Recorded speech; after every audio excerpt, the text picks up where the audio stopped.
अगर हमारा जबान खुल गया तो ये रुक रुक के बोलना तुम्हारा वो भी बंद हो जाएगा। तो गिरावट के लिए खेत, अपनी ये गिरी हुई हरकतें बंद करो और औकात में रहकर बात करना हमारी पत्नी से, वरना हम जब मुंह बंद करेंगे ना तो कोई रुकावट नहीं होगी।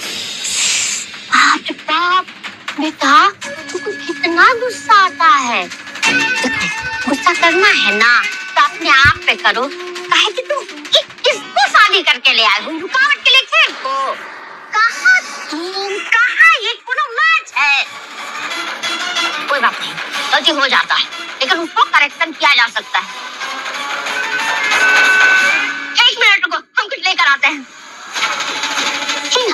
अपने हाथ से बना है, टेस्ट करके बताओ कैसा शराब बना है। चख के बताओ बेटा। पिया हो पिया।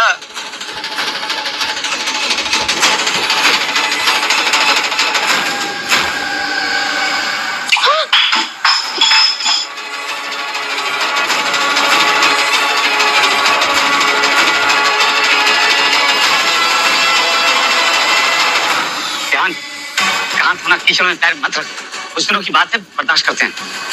क्या करें, वैसे भी लाइसेंस इनके पास कुछ कर नहीं सकते।